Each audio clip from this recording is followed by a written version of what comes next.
went to my room, and I remember she told my dad, and he started laughing. And he's like, "You did what? You did what? You told he ain't never getting no high school pussy. What are you ever getting? Now that little boy, now my son ain't going to get no pussy. He's gonna be a bitch. It was bad, man. It was bad. No, but that's a real story though, man. But so I think at that time when she did that, I think from then she kind of felt a little bit guilty. Yeah. About doing that, and plus she knew I wasn't about that. She knew she didn't have to. She knew you were just trying to just get out and just see the world. She knew She didn't have to hold on to me tight like that. Right. And so after that, she loosened the reins. Like I never had any problems after that. I went to parties. I never had to worry about what time I got home. Yeah. And we were talking about. I think before we went on air, we were talking about how the first time you got drunk and stuff. Yeah. And I was telling you, like, the first time I got drunk was 2 years after that. Yeah. And I went out with my friends. We did the whole New Year's thing. I told my parents, I'm going to a New Year's party. I'm gonna get turned up. They knew I was going to get drunk. Yeah.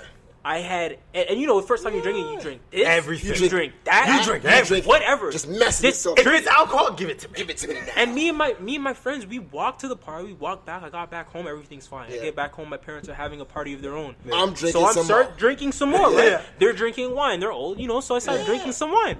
And oh my god, it's the wine that fucked you up. This infidel got me. I went to bed. Zinf? I went Fidel. That pink shit? God. The pink one? Infidel. Yeah. That should destroy you. I went to bed and literally woke up vomiting. And my bed was in the middle of the room, and the vomit got all over the wall. Got into the vent. God. It was bad. And my sister was spraying it. Yeah, it was projectile. My sister had to help me out. She cleaned it up. I couldn't even stand up. Dead. I was dead. I had one of those times. So she kind of, but they didn't even get angry with me. They were just kind of it's just one of those times. You were home. Yeah. I think I got to that point. I know exactly what you're talking about when you mean when you're talking about there was that moment where your mom or your parents just realized they loosened the reins and said, my son is a good kid. Yeah. I don't have to tighten the noose. I got to that point probably when I was 26. Shit. Damn. With my mom, when she, because I'm telling you, you did it at you did it at 13. That was 14. me a year ago. I did. 14. I got to that point with my mom at 25, 26. Yeah, she knew I wasn't. She knew I wasn't about that, and so, that was that. But back to university. Here's the thing. After the second year, I tried to get another job, and I couldn't find a job. Okay. And so I had to take a security guard job. I told you guys I didn't like it. Yeah. I had to take another security guard job, making even less. Made less money. I was making $10 an hour. It was bad, and I was doing freelance security positions. So what you would call different in locations. Yeah, you call in and they'd say, okay, we have a job today. Right. So I remember distinctly, guarding this construction site. Yeah. And it was cold as shit. It was really cold. Right. And it was in a trailer. There was no heat. I was just in there. No fucking. I couldn't even charge my phone because there's no electricity. Damn. And I was just there. Yeah. And at that point, I said to myself, this will never happen again. Yeah. Right. And I've had that moment. It's never happened. I'm never gonna put myself in this position again. Yeah. And again, that was another pivotal moment because as soon as I got back to school, first thing I started doing was working on my resume. Yeah. First thing I started doing was connecting with every professor, any professor that would listen to me or talk to me. Yeah. I managed to get into this business careers program that they were starting at Ryerson University. And so I managed to get an internship the next year. And I was making good money at that time. Yeah. Mm-hmm. And I made the jump. It was $10 the year before. At this job, it was $18.11 an hour. It was great, and I was making over $1,000 every 2 weeks. It was good. That was the first time I ever did that. I was happy, and I did that for 18 months, and it was an 18-month internship. I put school on hold just so I could make some money. Yeah. And during that time, my girlfriend at the time, who's now my fiance, soon to be wife, she got cancer, and she developed cancer, and Oh, you said cancer. I thought you said she got canceled. I was like, no. I didn't know she had a show. Sir.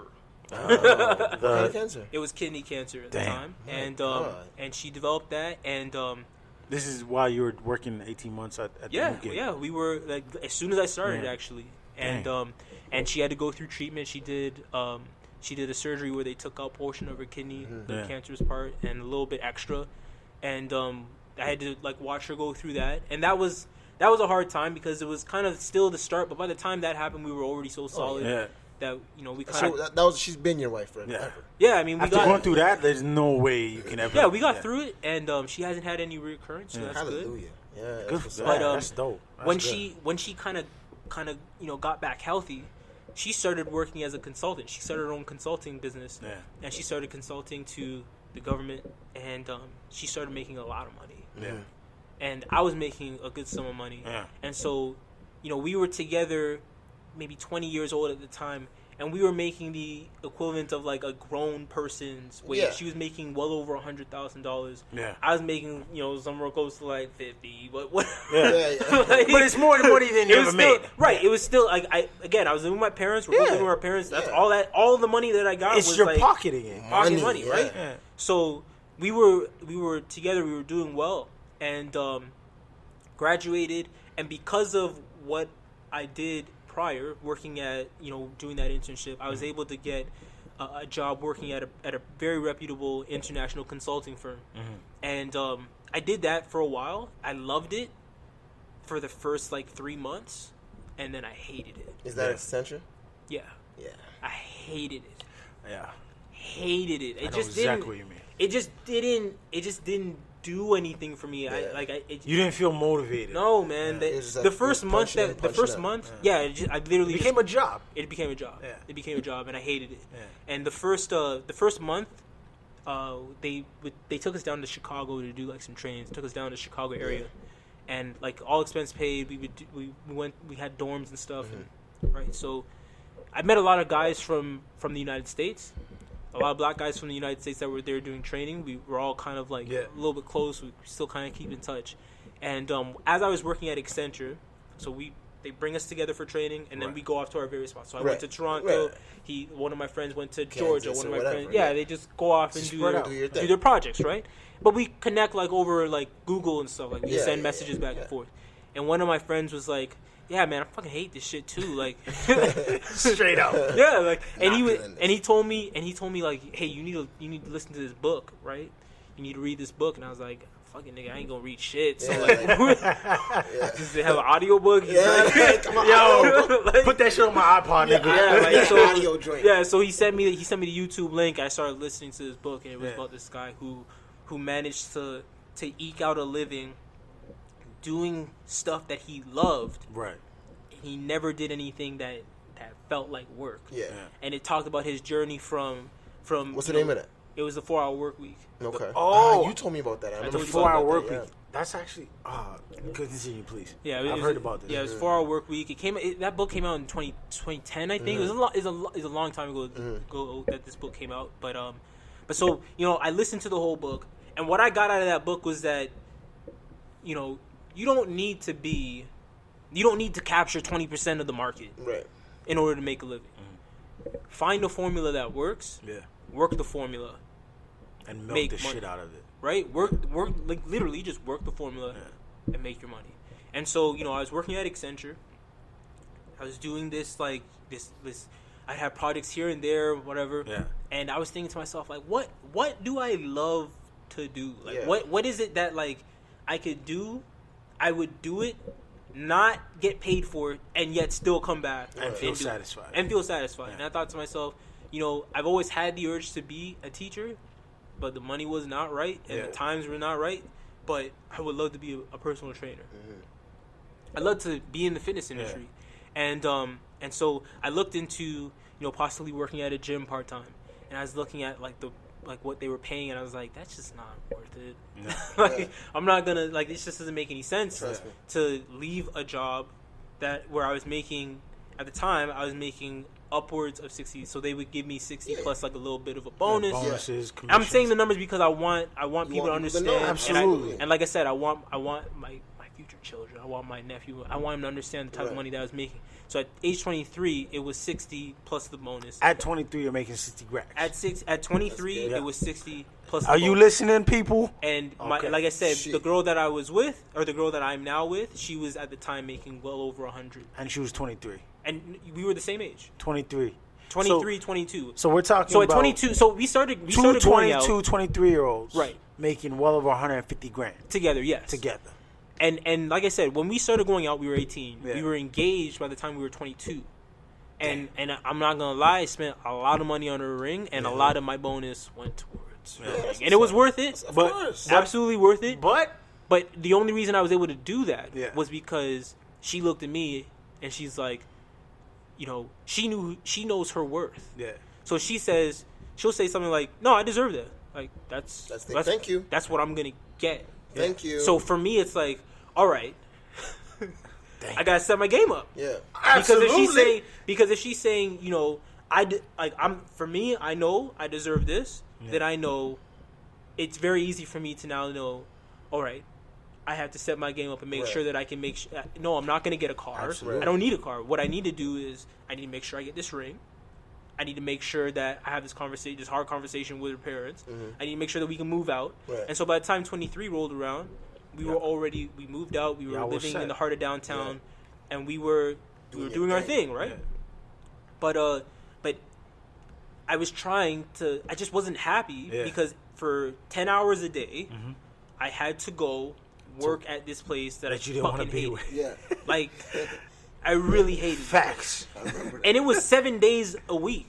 It wasn't, because, like, you come in for 5, but, like, the work is enough the work that... is so much. Yeah, you you took did. home, you took work home. You have to. Yeah. You have to. Of course. You always have access to your email. You have to, right? So, you know, when I looked at the amount of hours that I was working and the amount of money that I was making, and I divided the two, I was making like maybe $13 an hour. When you really, of course, the salary sounds great, but if I'm working a lot, if I just look at how much money I'm making per hour, exactly, that was how much I was making per hour. And I was thinking to myself, all right, okay, I know these trainers are out here charging. If I go on a website, I can see if I want training, it's going to cost $70 an hour, $80 an hour, $90.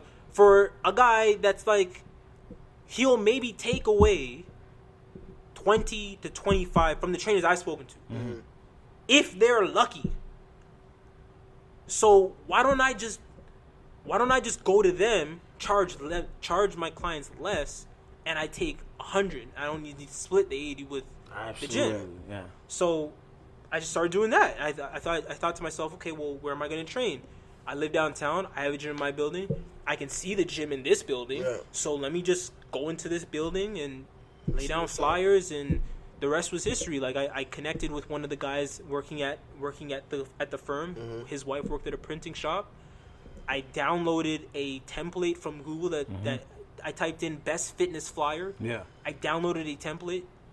I downloaded a trial version of Adobe Flash. Yeah. Put my stuff in. Got his wife to print it off. It was like $100 for 1,000 copies of this flyer. It was one-sided. Yeah. I just was like, okay, well, I'm just gonna walk in like I own the place. Yep. Because I used to be one of those security guards. I didn't give a fuck. Yeah. So I just walked in like I owned the place. He didn't ask. I went to the top floor. I laid down every single door. On every doorstep. Every single doorstep it was 52 floors, from 52 down to 4. That's a good cardio session. It was a fucking fire cardio session. I was sore for the next fucking 3-4 days. That's 52 floors. On one side, it was fucking horrible, man. But by the end of it, by the time I got down to the bottom floor, I already had 3 missed calls from people on the top. Yeah. Ready to go. Ready to go. Yeah. I still have a client from that time today. Yeah. I trained him and his wife. Yeah. Up to today. That was what, 5 years ago? I literally trained his wife today. Yeah. And that was 3 years ago. Mm-hmm. That's work. Right? And so the point is that, like, I was so afraid to move forward. I was thinking to myself, oh, fuck, how am I going to do this? There's so many things I need to do. What if I don't have certification. I don't have any experience. Yeah. Zero. Yeah. I've never trained somebody under the guise of I'm your personal trainer. Right. So how am I going to do this? How am I going to get people to know about me? Fuck, it costs money. This and that. All right, look. How about I take the budget for my haircuts, which as a black man, I have to go like every 2 weeks. That's $20 a pop. You got to get that fresh. You got to get that fresh. Right. Yeah. So I was like, okay, let me just take that, put it to a side, and I'll use that money to invest in getting a business license, creating my corporation, getting my flyers, drafting my contracts for my clients, and just do that. And so I put that money into that, laid down this